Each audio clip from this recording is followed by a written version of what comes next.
silly square balls.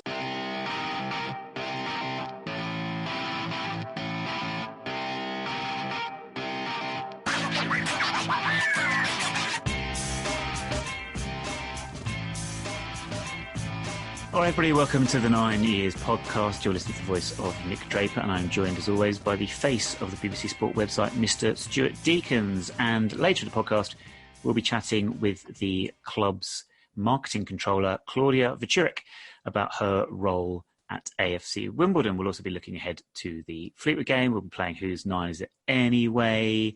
And we'll be looking back at the crazy 4-4 draw with Plymouth from last Saturday. Before all that, and as always, a quick shout-out and a call-out. And Stu, my shout-out this week is to your good self, because you made an appearance a couple of weeks ago on the Darryl McKenzie podcast. He did a little bit of a fans forum for League One fans, previewing the new, at the time, League One season. And I was most interested, Stu, in a quick snapshot of a conversation that Darryl had with Eric Samuelson, 12, 13 years ago, when Darryl was looking to purchase AFC Wimbledon, and Eric basically told him where to go. I'd love to speak to Eric about this conversation and get his take on it. Darryl's recollection was that Eric said, we're a fans-owned club, we're a family club, we're not interested in promotions, we just want to be a local community club for the fans. And whilst that is 100% true, I'm not going to argue with him. I question the "we're not interested in promotions" line of that. I'm not sure if that is something Eric would have said, especially given what we went on to do as a club, and whether that's just Darryl's interpretation. I'd love to get Eric's side of affairs, but it's well worth listening to if you can dig out the Fans Forum podcast. And I know you very much enjoyed taking part in it, Stu. Yeah, do you know what? I listen to Darryl McKenzie's podcast every week, and yes, he's got an opinion. He's a football club chairman, isn't he? So he's got an opinion. But one thing I find him, he's brutally honest. And during the time of smoke screens and stuff, when people were voting on points per game and that, he was very honest, his stance and what was going on. It's really interesting. He was really complimentary. He said he was a brash 29-year-old with a smart watch on his hand, and I think he even recognised that he wasn't the right person, but really enjoyed it. And we've already set him up to come and join us.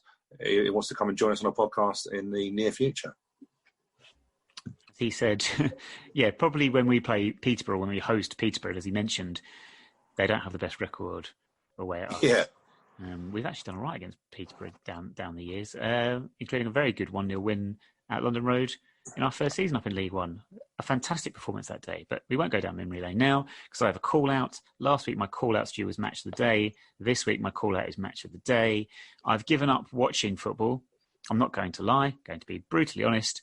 The Premier League, any live football on TV, no interest in me whatsoever until crowds can come back in. I've totally lost interest in it. I did laugh that Sky and Match of the Day, so I should include Sky in this, are still obviously promoting their games and their highlights packages, and every single highlights package I see, or any advert I see for either includes screaming commentators, screaming crowds, and lots of celebrating fans. I'm thinking, that's not quite what you're offering us right now. Why are you not just offering an advert that shows what's actually happening, which is players playing in front of empty stadiums? Because clearly what motivates people to watch football and what entices them to football is the event and the atmosphere around it, less actually the game itself. No, you're right, mate. I'm with you. I haven't given up watching it completely. I select my matches, but I'll be truthful, I don't enjoy it, if I'm being... Yeah, I'm like you. It's not enjoyable. And we could have a whole season of this, and I can't last much longer watching, a month of it. It's horrible to watch. It is not fun at all, but I'm not going to go down that road right now because it will be a long and winding road and take me several places, and I'll start ranting and getting very stressed and angry about the world we currently live in. And we don't want to do that. If you want more of that, follow me on Twitter because you'll get quite a bit of it, because I can't seem to keep away because the world is just pissing me off massively in so many different directions right now. So yeah, if you want more of that, at NG Draper. Plug your Twitter, Stu, whilst we're doing it. I don't use it that much, to be honest with you. I just look at yours. Yours is hilarious. Hilarious? Yeah, because you just say it as it is, and we have very similar opinions, don't we? So, I think mine's what Stuart S. Deacons, I think. But yeah. Do you know what I mean? The world's gone crazy. It's gone nuts. The world has gone mad. People that haven't gone mad are our patrons who have very generously donated £5 this month to get some extra bonus content. And also, I said bonus very strange there. I don't know how that sounded. When I listen back, I'll keep it in, but it sounded very strange. Bonus content and early access content. Shout out to some of them right now. Let's have numbers 16, Matt Haylock of the AFC Wimbledon shop. Retail manager, Matt, thank you very much. Number 16. Because he shares his initials with Michael Hughes, number 16, very famously. 17, Connor Mitchell. Thank you very much, Connor.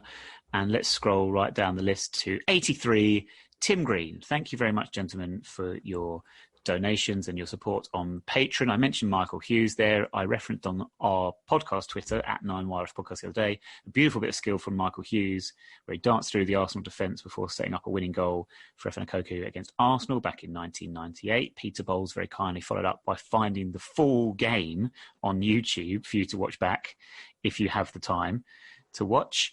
And I was just reminiscing about that wonderful game where we beat Arsenal, who were champions and double winners at the time. And who would have thought that 5 years later we'd be away to Walton Casuals or someone? When you put it in those terms, it's crazy. The magic man, Michael Hughes, what a player. Absolutely unbelievable player that Michael Hughes was. Michael Hughes once scored an absolute worldie of a goal against Sheffield Wednesday that wasn't too... and Leeds, actually... I said that like I'm stalking Alan Partridge.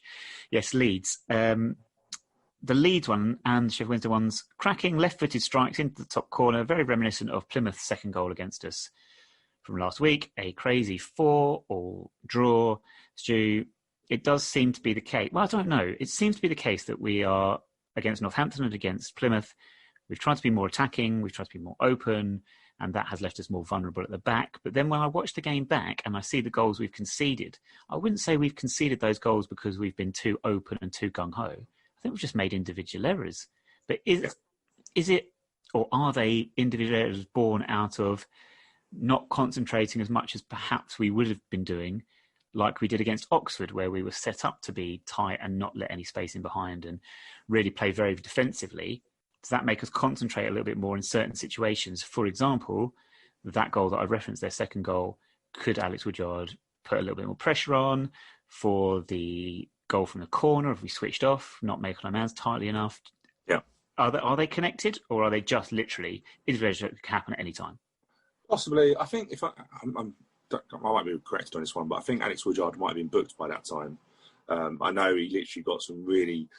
He was, to be fair, he was putting a few tackles in that were leaving him open to a yellow card because of accumulation rather than anything serious. I think he may have been booked by then because it did really affect his game. He stood off quite a few, and I've got a feeling he was booked at that time. First goal is Shane McLaughlin trying to do it. We want to play. You know, there's a different way we want to play this year. We're more technical. We want to play through the midfields. But again, it's basics, isn't it? It's just know what to do at certain points and don't take chances. The finish is excellent. I don't know if anyone's had a chance yet to see. There's a different angle of both goals, and Connor Dewin doesn't have a chance. But we are a bit more cavalier. I like that, if I'm being honest with you, because it's enjoyable to watch. However, will Glyn, the million-dollar question is, will Glyn keep doing that if we don't get results? Because it's good to be, great to watch and exciting, but results is the name of the game. If that was me on Football Manager, I'd be restarting the season. I'm not conceding 6 goals in the first 2 games. If I'm having 2 draws in the first 2 games, they're both 0-0. I'm not having any of this mucking about conceding goals. It's ludicrous. We are scoring goals, though. It is very entertaining for a neutral. If there were any neutrals watching, probably aren't any neutrals watching any of our games this season. Attacking-wise, Joe Pigott, outstanding, I thought, on Saturday. We've talked about Ethan Chislett, and I know you'll talk about Chislett more in that sort of advanced attacking midfield role. But Joe Pigott, an assist, 2 goals. Although, I must say, the free kick, as good as Joe Pigott's free kick was, if he doesn't score there, I'm screwing. I'm watching that back and I'm going, well, of course he's going to score because why has the goalkeeper gone so far over? He's made it easier for him. Yeah. Do you know what? I've watched it a few times, actually. When I watched it back on my phone initially, and I thought the keeper was well over, and in the end, Joe Pigott didn't really need to do. Hey, look, we say we don't need to do much. I think what you're referring to is if he gets it up over the wall, he scores. In a sense, do you know what I mean? And that can be more difficult than actually finding the area. I think it does go well in the corner, but the keeper just, the keeper stands there, and the idea is if it beats him where he is, then that's his fault. And if it beats but he hasn't set his wall up properly. He hasn't done that at all. And he can't be argued that there's a crowd there to stop him from being heard, So, yeah, it's a mistake. It's a goalkeeping mistake. There's no doubt about that. But, he's still got to get it up and over. I thought Joe Pigott was outstanding. He's been outstanding most of the season, hasn't he? Hold on. Most of the season? Yeah, but I count the earlier games, which I know you won't do, but, the count the game against Charlton. That's the only game we had before then, wasn't it? The Oxford game. It's still like 4 games. Yeah, but he's had a decent start. Okay, let's just say that. Yeah.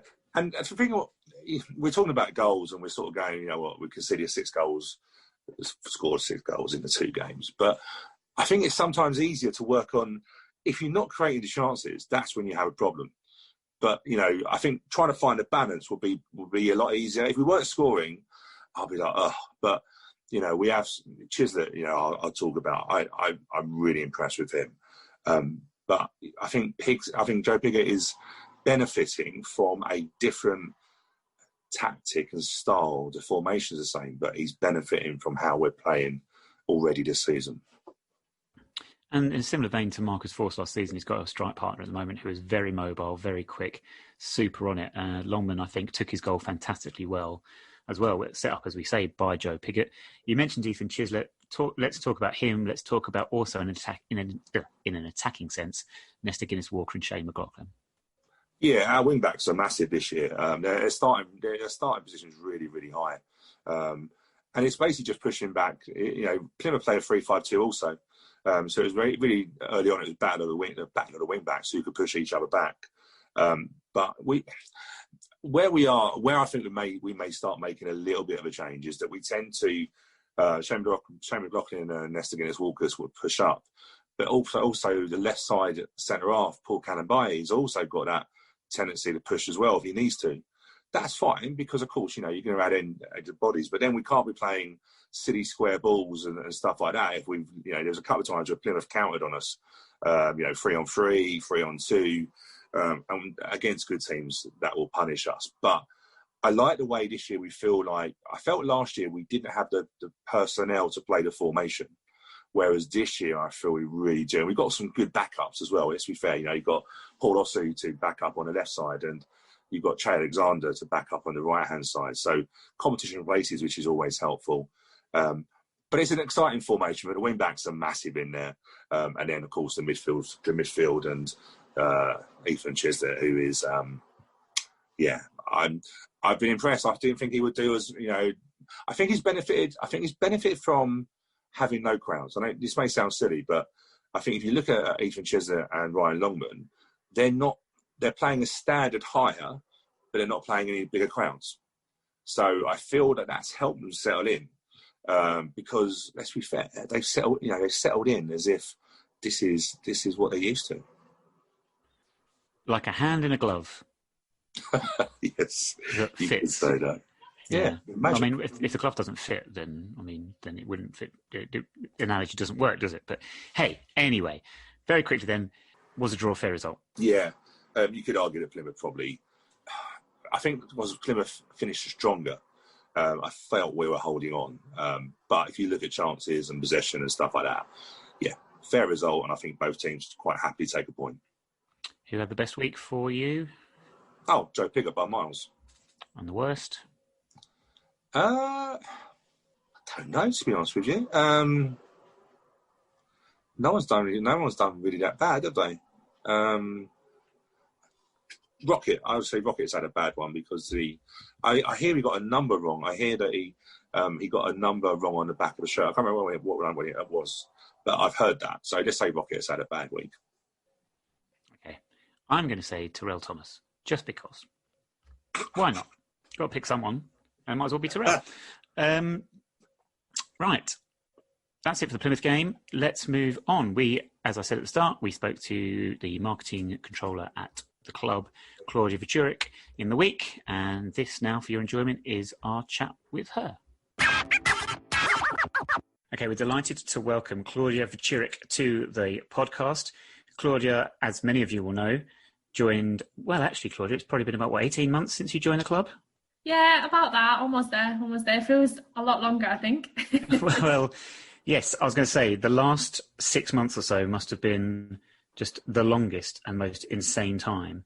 Yes. Can you put into words exactly how and all the things that you've come up against and how you've been feeling over the past few months? I mean, even though you said it probably felt really long, 6 months, but actually I just felt like it's gone so quick, because one day we were still all working from Kings Meadow and we were like, oh, we've got loads of time, everything's fine. To then we all went home in the middle of a week, and it's like, I feel like I woke up yesterday and we're only a month away to get into the new stadium, and all those massive projects that we had in the pipeline are happening, and it's just surreal. Some of those projects have taken months and months, and it's just been hard work, and doing everything remotely as well, with trying to do meetings and technical calls and everything on Zoom. It's just not the same as if you were going to meet in person and just talk it through, map each project out. It's just, you just don't get the same experience, I don't think. No, not at all. Yeah, so it's been an interesting experience, I have to say, and it's been really, really challenging. I think it has been probably the most challenging time in my career so far. And I have worked on some big projects before with big companies and, big clients, and this has definitely challenged me and pushed me a little bit over the edge at times as well. So, but it's all good though. We sort of get on with it, and then we try and make it happen. Marketing controller, if I've got that right? Was that the original? Yes, that's correct. Yeah.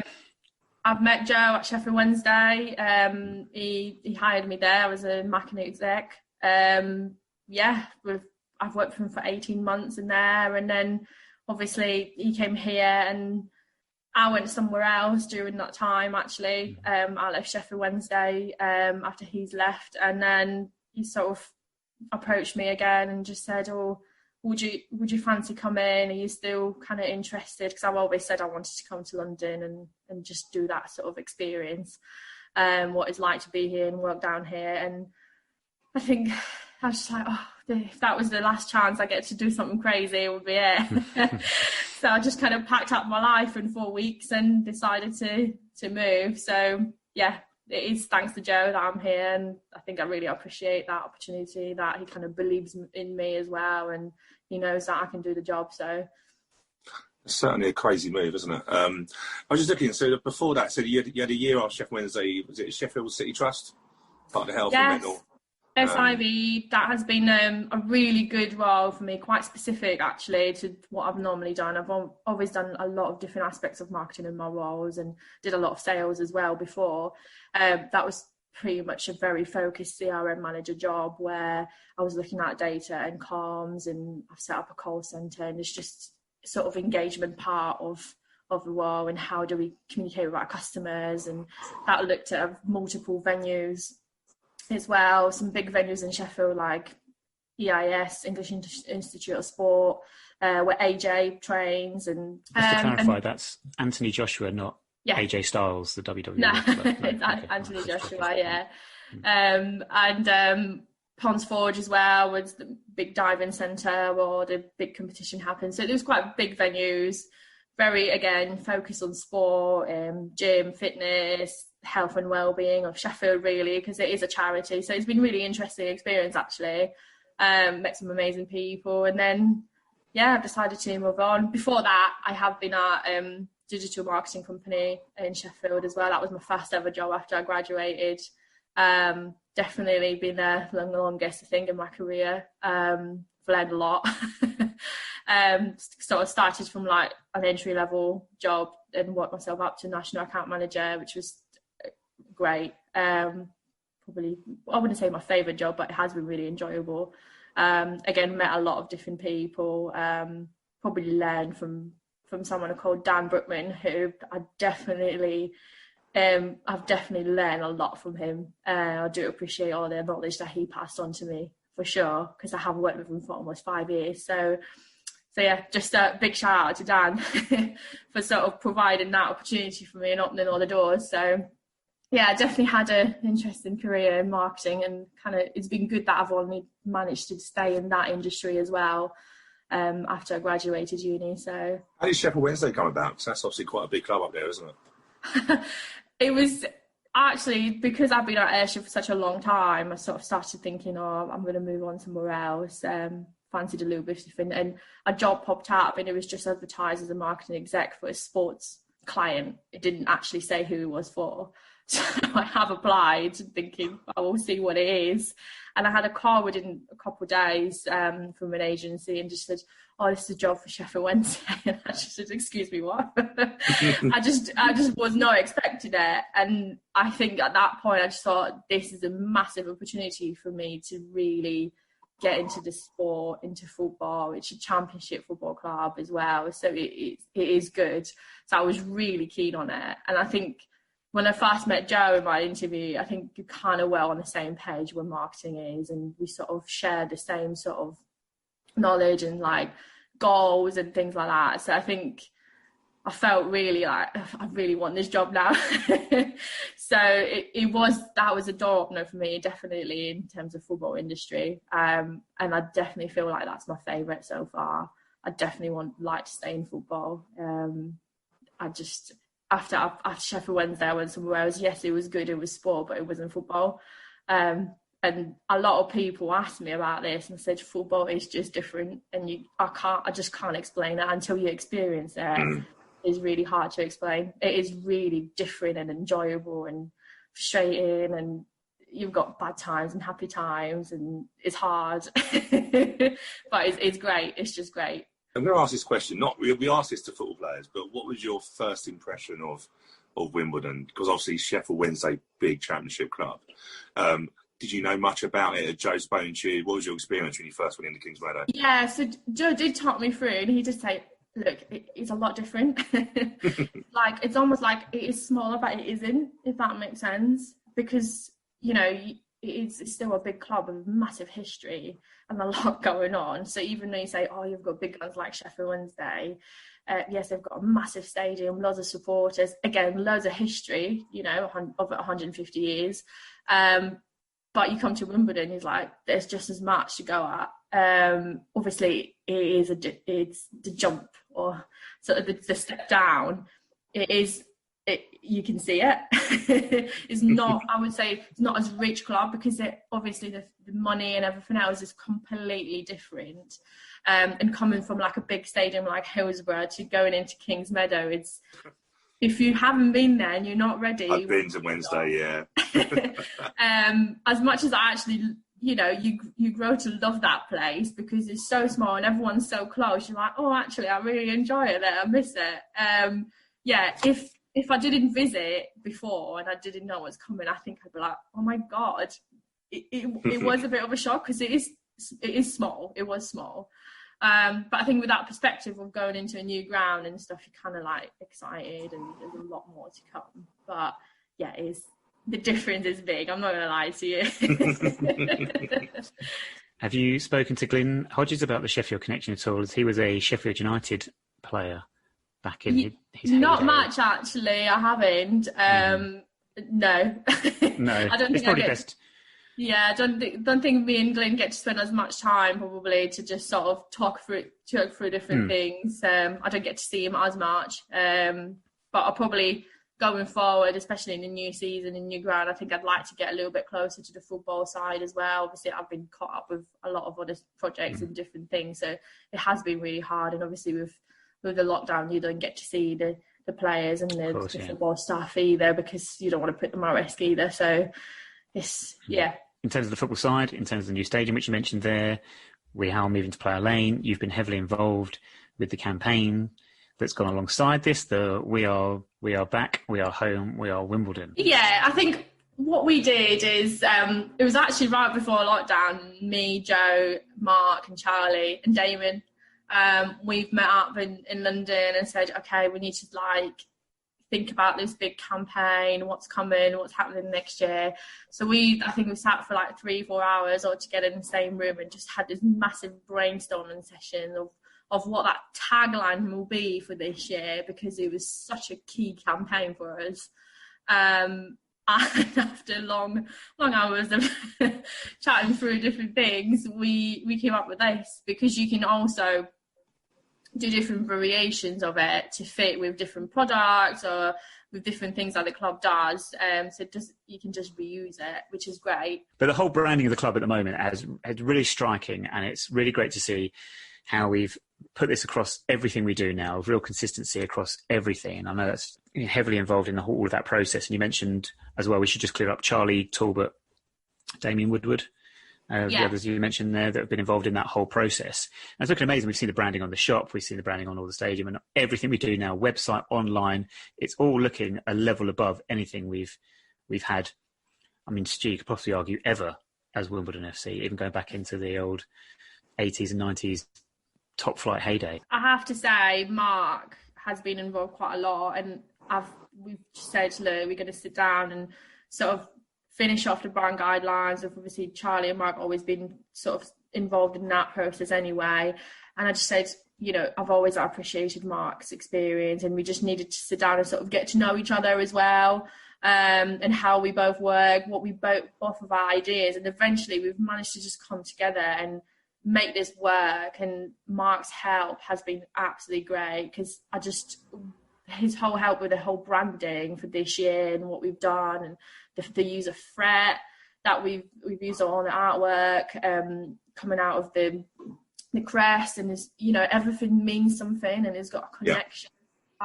It's not just about the colours and the right font. It actually all comes together, and the thought process behind it, honestly, Mark has been great with it, and just so glad that we have people like that who are involved and willing to help.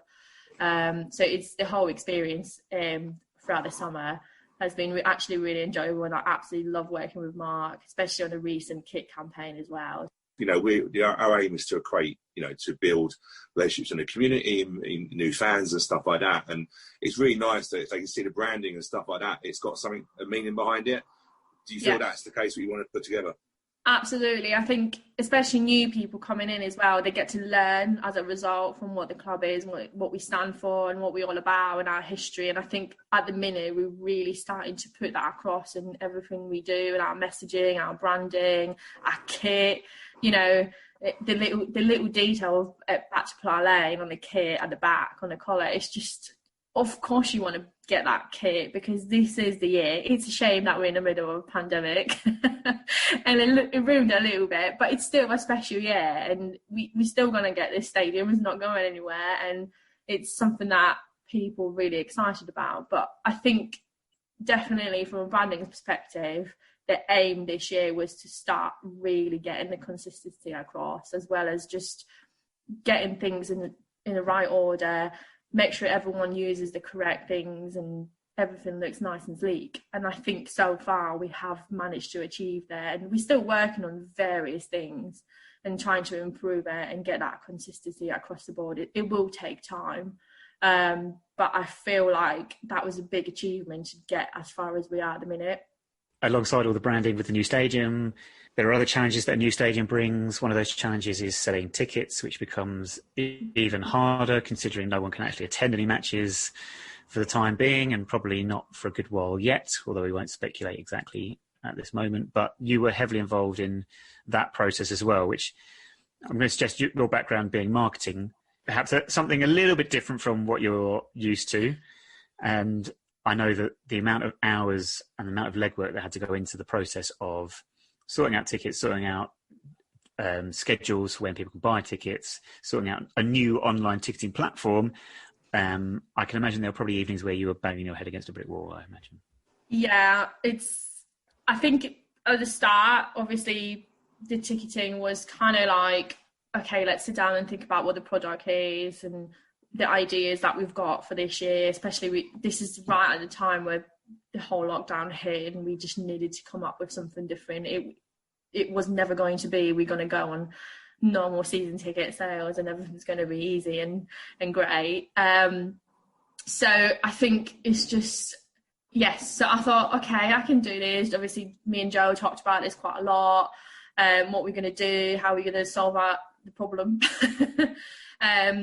You know, what ticketing platform we're going to go with, who's going to help us out the best, and then obviously, well, the whole consultation piece. I think that was absolutely key to this. We needed to get the buy-in from the fans. We didn't want to roll out something that people just not happy with. So I think that was definitely key to our decision making for this season, and I think it was really important, and I think that fans did appreciate that, to be involved in that decision making. And I think it went really well, and it was received really well as well, from what I could tell.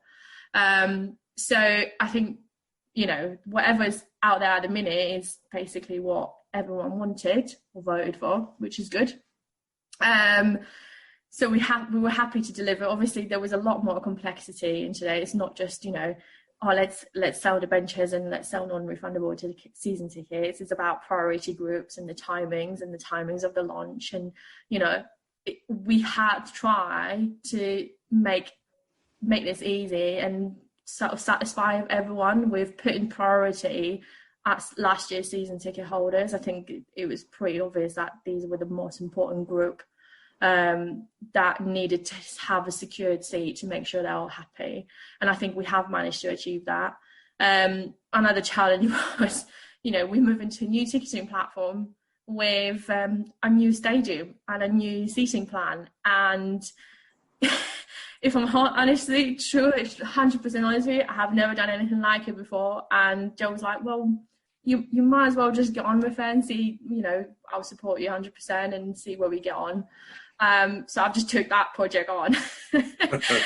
And yes, that was probably one of the hardest things I have ever done. Going through a lot, you know, seating plans that were sent to us from Buckingham's and just trying to work out the numbering and how the layout looks, and then taking all the seating plans from Kings Meadow and trying to put people in similar seats where obviously it was just never going to be like for like, because it is a bigger stadium, it is completely different. So we tried our best to match what we had. And then from then on, it was just like, okay, we need to launch a brand new website. We need to get everyone logged in. We need to like migrate all this data.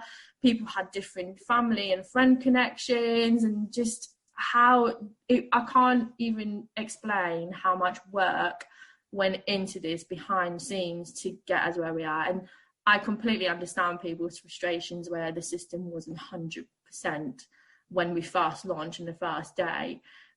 But more so, it was kind of there. And obviously we've had issues with just going with reservations because we couldn't take payments and things like that. So there was like last minute decisions that we had to make to get us going anyway, because we didn't want to keep delaying because we couldn't take payments or this wasn't ready or this. We just needed to go because this project has been going on for such a long time anyway. Before, you know, we've identified which products are we going to sell. The whole data migration piece was just massive. But again, I think without the help of the people that we've had, the help of our suppliers that we've put on board, our ticketing partner, our new CRM partner, it's without them we would just not be where we are at the minute. And it just, yeah, it has been difficult. That was just the start of it.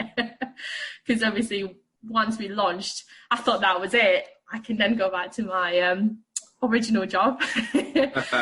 But you just can't, because, you know, we don't have a massive team. We don't have a massive ticket office full of loads of people that can sit on a phone and help people. So again, I had to step in, and I have sat on the phone and I have helped the ticket office. I have taken queries. I have been answering phones. I have been working very long hours and catching up on our different inboxes. You know, we've had 3 different ticketing inboxes in total set up. And each of us have taken each inbox and just taken control of it. And there has been hundreds and hundreds of emails, but it was so hard to catch up, where all day you just sort of answering the phone because you don't want to phone. You people are trying to get through. They obviously need help. They want to reserve the seat is important. So then coming home to hundreds of emails and say these are people are also waiting for a reply because they couldn't get through to the phone because we don't have, 10, 15 people answering phones. So they're having some late nights, but we've managed it and we caught up and, everyone managed to secure the seat, and it's still going and it's going well. So it's been worth it. It definitely has been worth it, but it's been the most challenging time ever. It's interesting you say, because to have all those things launching and then have COVID even in amongst it all, is just, it's mind-boggling how you've all done it. But I think from what I've seen and what I've heard is that the actual, yes, there was frustration at the start, and that's natural of anything. But actually the frustration went when I think people realised how much effort the club were doing, to get an email at 10 o'clock at night or a phone call late. I think actually people maybe not understood frustration. Naturally when you move to a new stadium, people want to get their best seat. It's like, I want my seat and stuff like that. You're never going to please everyone. But I actually think the actual effort that yourself, and I know a lot of young Mandy and stuff like that, put in, has swung it around. I'm amazed that we got it done, I'll be truthful. When you describe it, I just shake my head and think, how the hell?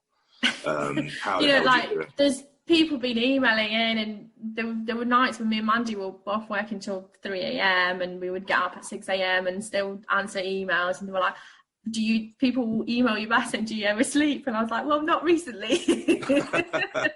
So there has been a lot of thanks and people coming in and drop a box of chocolates and just say thank you. And, and I think, again, without Mandy, I couldn't do it. She came back and she's brought a lot of ticketing experience, which probably I don't have. There's bits that I just have no idea of, that she's worked in ticketing for years, and she was a massive help to me, and she just gets on with it, and it's amazing considering we launched a new platform on the same day, and me and Mandy were trained on that platform maybe half an hour before it went live.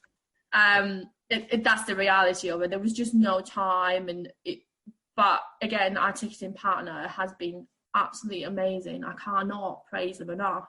How much support they have given me, to the point where the day before they have sat on Zoom with me till 2 a.m. testing things, because we couldn't get things live while people were kind of checking during the day to see if it is live or not. So we were doing things at 2 a.m. on Zoom to make sure it is ready.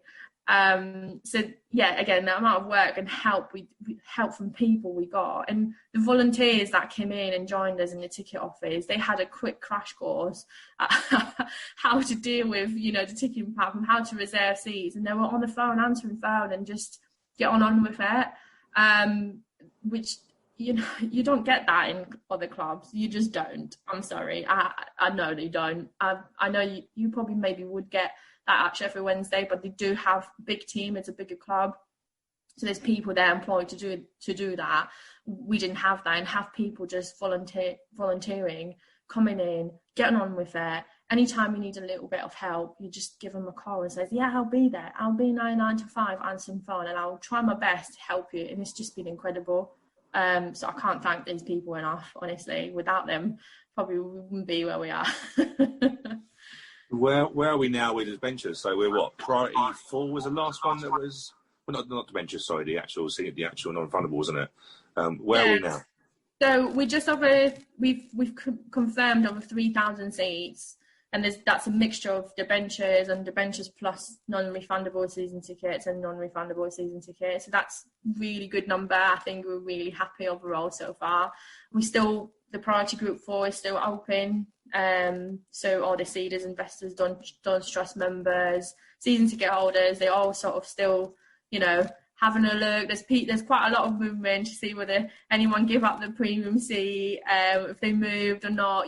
It must be quite hard for the fans when they can't see what that view is going to be. Is the premium really worth it, or is the East Stand premiums going to be as good? Is the West Stand, this sector, going to be as good? They don't know, so it must be just as hard. But you can tell there's a lot of movement and a lot of people sort of waiting to see what's happening.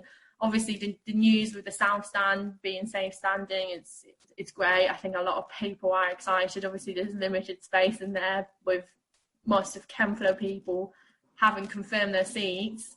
But I can see that general sale, I think we've got a good opportunity there for new fans coming in who never been at Wimbledon game, because obviously with Kings Meadow being limited capacity. So I think that would be great to get new people in and bring them into the club and show them what we're really about and in the atmosphere when we do get back, hopefully. So I think we're definitely happy with where we are at the minute, but I think there's still quite a lot of opportunity for us to do even better, which is great, because it's what we need, and it's a unique situation. And I'm so happy and thankful to all the fans who have bought into this idea and want to help the club.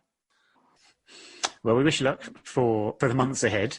But before we let you go, as you are a guest on our podcast, Klaudia, we do have some very quick either-or questions to ask you, in which we just want the first answer that comes into your head.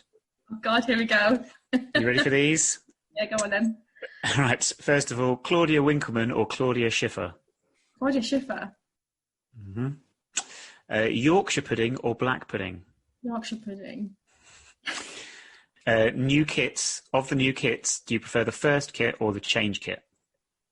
You mean home or away? Is that what you mean? I mean first kit or change kit. What does that mean? Nick has a very thing about kits. So you probably not know that. Is that either the blue one or the yellow one? Oh, actually, it's the yellow one. Oh, really? Okay. Interesting. Fair enough. VAR, yes or no? Yes. Whippets or horses? That's such a great, strange question. Horses? Horses, fair enough. Would you rather fight a tiger-sized pigeon or a pigeon-sized tiger? Pigeon-sized tiger. Yeah, I'd do that as well. Owls or wombles? Oh, wombles. They're cuter. Right, when you make yourself a sandwich, do you butter both slices of bread or just one slice of bread? Both. Good answer. Correct. Yeah, correct. And finally, when you make a cup of tea, do you put the bag in the mug first or do you put the milk in the mug first? A bag, just because I don't use milk in my tea. Oh, okay. Ooh. You've got away with it on a technicality, but okay, fair enough. Do I need to take the bag? As long as milk is not going in before water. No, it's not touching my tea at all, ever. At all. Fair enough. We love this tea question because this actually means whether we actually will like you or not like you, to be fair, on tea. It's quite an important question for players. Okay. So Really? Your tea, I understand you're a tea lover. I love tea. Tea is my favourite, but it's again, when I first came to the UK and people say we put milk in the tea, and I said, you do what? we don't do that in Poland. You just don't. It ruins the taste of the tea. Is this an American thing? Because like America, when I go to America, you can never get milk for tea. They just look at you blankly as if to say, what are you on about? It's the I don't know. In Poland, I assume. In Eastern Europe, we don't put milk in the tea. So. Well, you learn something new every day. No milk in Eastern Europe. Yeah. So are you fussy? What brand do you use then in that case for tea? I do like Yorkshire tea, but I then really like proper Earl Grey. Earl Grey is my favourite. I love a bit of Earl Grey. I know it sounds really posh, and I'm the last person to be posh, but I love Lady Grey and Earl Grey are my favourites. I did notice when you referenced Yorkshire tea there, a bit of a Yorkshire accent came through as well. So I did it, and that's good. It did. I noticed it. Right. Claudia, thank you very much for your time. Thank you. Great to speak to you. And as I say, we wish you all the best for the next few months ahead and getting back in stadiums and everything that comes with that. But thank you very much for taking the time to speak to us. Thanks, guys. Appreciate it. Cheers. Right, Stu, Fleetwood preview or game first? Should we play game first? Whose nine is it anyway? Yeah, let's go for the game because I'm rubbish at that. Let's go for the game first. So I'll make sure that I've got the answers on my screen. I'm making sure you can't see them from your... Okay. This week I have gone for the number 8 because, as we know, rules of math, we had a 4-all draw with Plymouth. 4 + 4 = 8 because maths is a real thing. So 4 plus 4 equals 8. And I want you to tell me who wore the number 8 in the following seasons. First up, 2001, 2002. Ah, see, I thought Robbie Earl was an easy one on that one. I was never going to do Robbie Earl, let's be fair. No, you weren't. I can't. Do you know what? I switched off when we went. 1 second, 2000. That'd be the last season, wouldn't it? Before we started. Yeah. Okay. Yeah. So, oh crikey, Damien Francis. Okay. What about 2010, 2011? That was the season we won promotion to the Football League. Oh crikey, that would be some. That's your default answer for that season. I know, because I can't. We had Stephen Gregory, didn't we, as well at that point? But we've done him already, haven't we? I think. Sammy Hatton. Okay, and then finally, last season. Anthony Hartigan. Well, Stu, it's a momentous day on the podcast for Whose Nine Is It Anyway, because you have got a record score of 2. Yay. Well done. Damien Francis, correct. Anthony Hartigan, correct. 2010, 2011, Ricky Wellard. Number 8. Yeah, Wellard, isn't it? Do you know what I mean? He looks proper old now as well, doesn't he, by the way? You know when you sign players when they're young and then grow up and of course that happens. That's life, isn't it? Yes. But when they look like they're old, when they look like you're old and you don't feel any older than what you were when, it's freaky.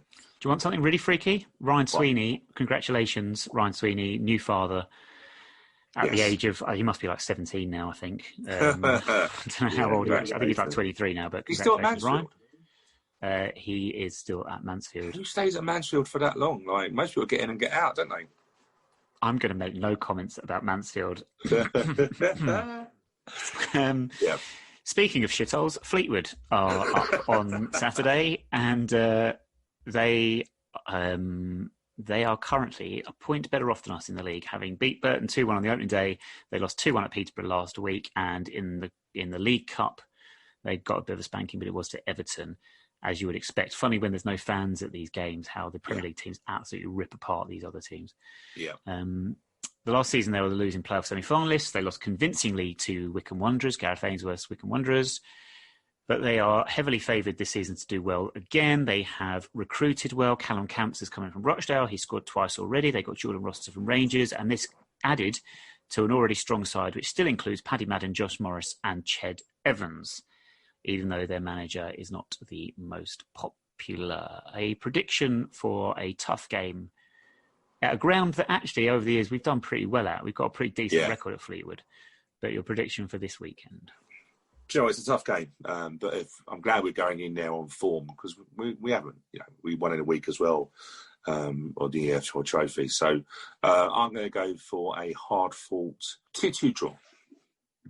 It's very rare that teams start the season with 3 consecutive draws, but it does happen.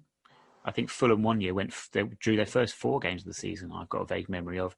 I can see this also being a draw. I think we'll be a little bit more tighter defensively. I don't think we're going to be as gung-ho whatsoever. So I would agree with you. I'll go for a 1-1 draw. But people can share their predictions with us on Twitter at 9wires Podcast, where there'll be updates from the game as well. That is it for this week, Stu. Oh. Yeah. Thank you very much for joining me. No problem at all. Thank you. I feel like I should mention something. We do need to get updates from the ladies who had a 3-2 victory over Enfield Town last weekend. So well done, ladies. We'll be keeping a closer eye on you over the coming weeks. But aside from that, that's it. Fleetwood on Saturday. Aside from that, Patreon is there at patreon.com/9wires podcast. Please sign up if you can. But all that is left for me to say is thank you for listening. Alexa Bliss, bag first, milk last, 2 + 2 = 4. And we will speak to you again next Friday.